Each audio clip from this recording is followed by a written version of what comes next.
Jake Paul just got absolutely ruined by Mike Perry in their fight on July 20th, the night before the fight. There wasn't a single moment where Jake Paul seemed serious about this fight, and now we see the results. And now, let me prove why Jake Paul got thoroughly schooled. So Mike Perry's boxing.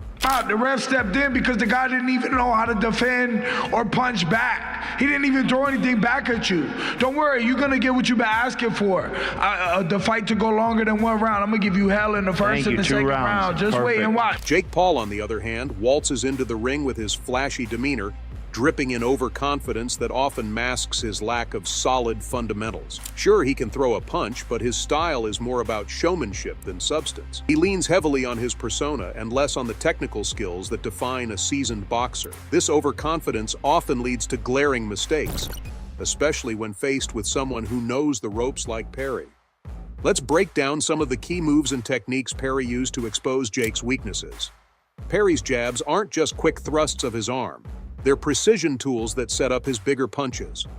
A jab is a straight punch delivered with the lead hand, and Perry uses it to measure distance, disrupt Jake's rhythm, and create openings for more powerful shots. Pay the bills, and he has no footwork, no head movement, no defense. He's a great offensive fighter and bare knuckle, but in terms of boxing, he's going to get picked apart very quickly, and it's going to be a short night. Like I said, hooks and uppercuts are where Perry's aggression really shines. A hook is a punch thrown with a bent arm in a semicircular motion, aiming to connect with the side of the opponent's head or body. Perry's hooks are brutal, delivered with the kind of force that can turn a fight in an instant. Then there are the uppercuts, which are punches thrown upwards, targeting the opponent's chin. Perry's uppercuts are devastating, coming from unexpected angles and often landing when Jake is least prepared. Footwork is another crucial element in Perry's arsenal. Good footwork allows a boxer to maintain balance, create angles, and avoid punches while positioning themselves to deliver their own. Perry's footwork is smooth and purposeful, enabling him to move in and out of range effortlessly.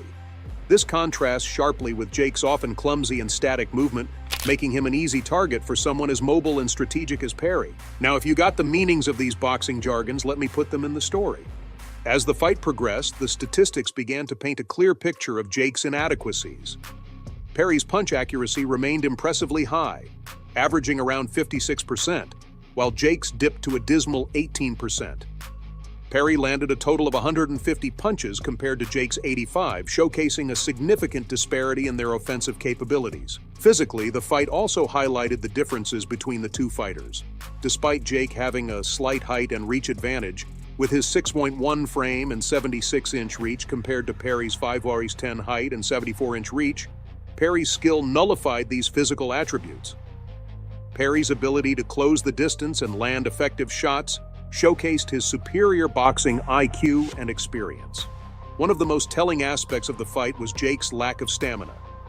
By the midway point, his punch output had decreased by 40%, indicating poor conditioning and preparation. Perry, in contrast, maintained a consistent pace, demonstrating his superior fitness and endurance. Perry's ability to keep his composure under pressure and stick to his game plan was evident as he continued to land punches with high accuracy and efficiency. But if we rewind to just 2 days before the fight at the press conference, you'll see Jake Paul's journey to the bout with Mike Perry was filled with an ocean of trash talk and sky-high confidence.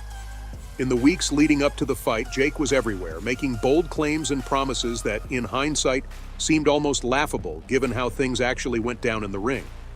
Let's start with Jake's infamous trash talking.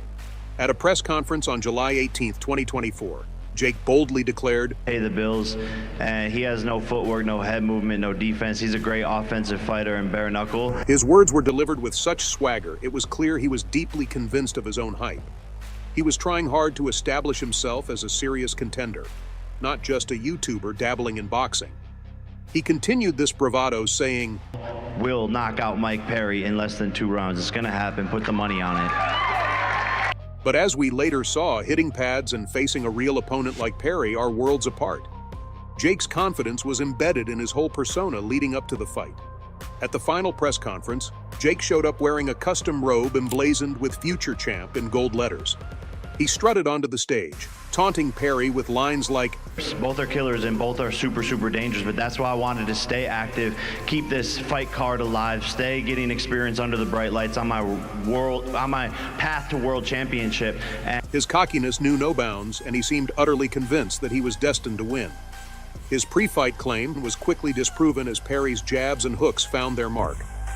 The gap between Jake's perceived abilities and his actual performance was glaring.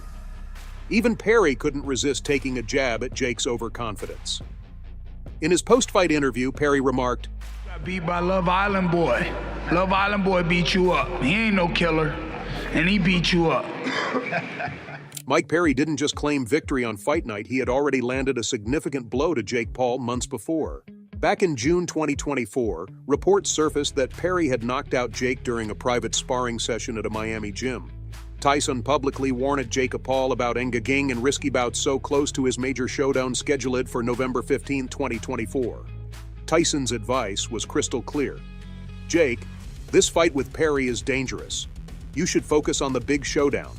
Don't spend your time recovering from injuries you can avoid. His warning wasn't just based on his legendary career, but also on genuine concern for Jake's well-being. But of course, Jake Paul chose to ignore Tyson's sage advice. The allure of the spotlight and his inflated sense of invincibility led him to disregard the potential consequences. This decision would come back to bite him hard. Mike Perry's approach to the fight was a tactical masterclass. He came in with a meticulously crafted game plan to exploit Jake's weaknesses. Perry's style is a perfect blend of relentless aggression and smart boxing.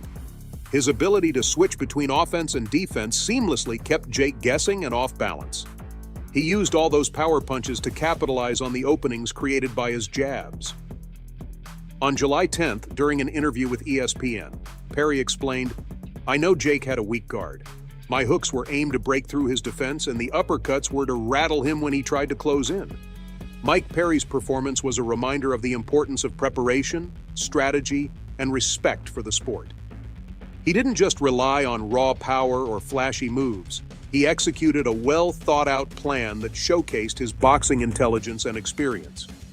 Jake Paul's overconfidence and disregard for expert advice were starkly contrasted by Perry's disciplined and tactical approach, making the outcome of the fight a foregone conclusion long before the final bell rang.